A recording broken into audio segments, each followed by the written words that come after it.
नमस्कार। आमार cooking channel आमार रंधा घर के मैं आपण मन के बहुत बहुत स्वागत करू छे। आज मैं आपण मन के लगे नहीं कि आसी छे बहुत ही स्वादिया और इजी प्रोसेस रे झुडुंगा आलू तरकारी रा रेसिपी। आपण माने गरम गरम भात संगे झुडुंगा आलू तरकारी ट्राई करून देखबे ई प्रोसेस रे बहुत ही बढ़िया लगबा खाइबा लगी। तो आपण माने वीडियो के एंड तक देखुन एंजॉय करून। आज रे रेसिपी पसंद लगले आपण माने लाइक गोटे निहाती करबे। चैनल रे नुआ ताहले आमार रंधाघर चैनल के सब्सक्राइब करवा लगी बिल्कुल भी नहीं भूलबे। ताहले चालू डेरी नहीं करेगी आज सुआदिया झुडुंगा आलू तरकारी रेसिपी आरंभ करमा। झुडुंगा आलू तरकारी बनाबार लगी इने मुई नहीं जाइछे झुडुंगा आलू आ बहुत भल भाबरे धुई देइथिली। धुई सारा परे मुई इने काटिके आपण मानके देखै दउछे। देखि पारुथिबे ई साइज रे आपण माने भी काटिके यूज करबे। आलू के भल करी धुई देइथिली आ ता चुपा बाहर करी देइछे। ता स्लाइस रे मुई काटिके यूज करूछे। देखि पारुथिबे बेसी पतला भी नहीं करबे कि बेसी मोटा भी नहीं रखबे। आ बहुत भल भाबरे मुई धुई देइथिली। धुई सारा परे आमे यूज करमा। झुडुंगा आलू काटा रेडी हो जाइछे। तो चालू इताके मुई साइड करके रखी दउछे। एबे आमे जमा नेक्स्ट प्रोसेस की आ इने मुई गैस सीट के पळे आसी छे।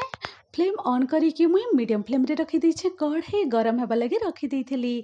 कढ़ाई हल्का रे गरम हे जाइछे। गोटे बड़ चामच पाखापाखि सोरिष तेल ऐड करी दउछे। गोटे चामच सोरिष तेल ऐड करी सारा परे गरम हेबा लगी छाड़ीदमा। हल्का रे तेल गरम हे गला परे आमे एबे इने ऐड करीदमा झुडुंगा आलू के ऐड करीदमा।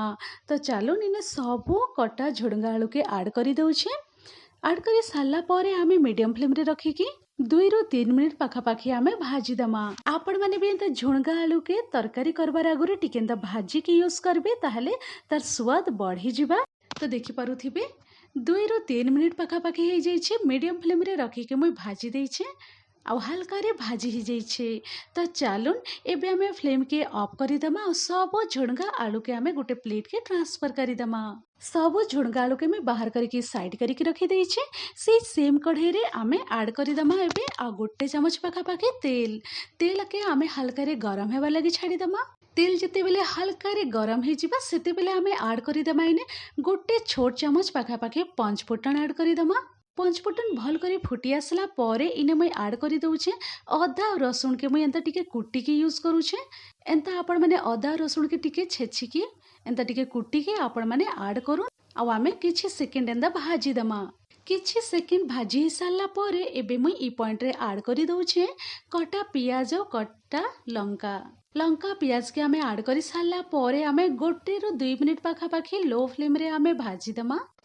हल्का रे प्याज भाजी हे आसला परे इने मुई ऐड करी दउछे टोमाटो। गोटे मीडियम साइज रो टोमाटो के एंता छोट छोट पीसेस रे मुई काटी के यूज करूछे। टोमाटो ऐड करी साला परे आमे ई पॉइंट रे ड्राई मसाला सब भी ऐड करी दमा। इने मुई ऐड करी दउछे स्वाद अनुसार नून, हल्दी पाउडर ऐड करी दउछे। तार संगे इने Kashmiri red chilli powder add करी दउछे। जदि राग पसंद ताहले आपण माने रेड चिली पाउडर भी ऐड करी पारबे। जीरा पाउडर ऐड करी दउछे टिके देखि पारुथिबे आपण माने। तार संगे इने ऐड करी दउछे धनिया पाउडर आ गोटे छोट चामच पाखापाखि इने ऐड करी दउछे तरकारी मसला नहीं जाइछे। तरकारी मसला ऐड करी सारला परे मसला सब ड्राई मसला सब भल करी भाजी हेबा लगे इने मुई पान ऐड करी दउछे। पान टिके ऐड करी सारला परे आमे भल करी मिसेई दमा। मिसेई दे सारला परे लो टू मीडियम मझी रे रखी दमा फ्लेम के आउ आमे मसला सब भाजी हेबार लगी गोटे रो 2 मिनिट पाखापाखि आमे छाड़ीदमा। 2 मिनिट पाखापाखि हो जाइछे। देखि पारुथिबे आपण माने कवर फिटेके मुई आपण मानके देखि दउछे आ मसला बहुत भल भाबरे कुक हो जाइछे। तो चालून ई पॉइंट रे आमे ऐड करीदमा भाजी के रखितलु से झुडुंगा आलू सब के इने मिसेई दमा। मिसेई दे सारला परे मसला संगे पूरा आउ थरे भल करी सब जिनिस के आमे मिसेई दमा। मिसेई दे सारला परे आमे गोटे रो 2 मिनिट पाखापाखि मीडियम फ्लेम रे भाजी हेबा लगी एंता छाड़ी दमा। 2 ରୁ 3 मिनिट पाखापाखि हो जाइछे आ बहुत भल भाबरे भाजी हो जाइछे। तो चालून ई पॉइंट रे मुई ऐड करी दउछे गरम मसला 1/4 टीस्पून। गरम मसला ऐड करी सारला परे आउ थरे आमे भाजी दमा किछि सेकेंड। तापरे इने मुई ऐड करी दउछे पान आउ इने मुई गरम पानी नहीं जाइछे गोटे गिलास पाखापाखि। पान ऐड करी सारला परे आउ थरे आमे भल करी मिसेई दमा सब जिनिस के। मिसेई दे सारला परे आमे कवर करिके मीडियम फ्लेम रे आमे 6 ରୁ 7 मिनिट पाखापाखि कुक हेबार लगी छाड़ीदमा। 6 मिनिट पाखापाखि हो जाइछे आउ मुई कवर खोलिके आपण मानके देखै दउछे गरम गरम झुडुंगा आलू तरकारी रेडी हो जाइछे। देखि पारुथिबे आपण माने ई पॉइंट रे मुई ऐड करी दउछे कटा धनिया पतर धनिया पत्ता ऐड कर सारा पर आउ टिके आमे मिक्स करदेमा। एबे मुई फ्लेम के ऑफ कर दउछे। गरमा गरम झुणगा आलू तरकारी रेडी हो जाइए। बहुत ही स्वादिया गरम गरम भात संगे आपण माने एंजॉय करि पारबे। आ थरे ई प्रोसेस रे आपण माने ट्राई करूँ। आशा करुचे झुणगा आलू तरकारी रेसिपी आपण मानके निहाती भाबरे पसंद आसीथिबा। टिके भी पसंद आइले लाइक गुटे निहाती करबे। चैनल रे नुआ ताहले आम रंधाघर चैनल के सब्सक्राइब करबा लगी बिल्कुल भी नहीं भूलबे।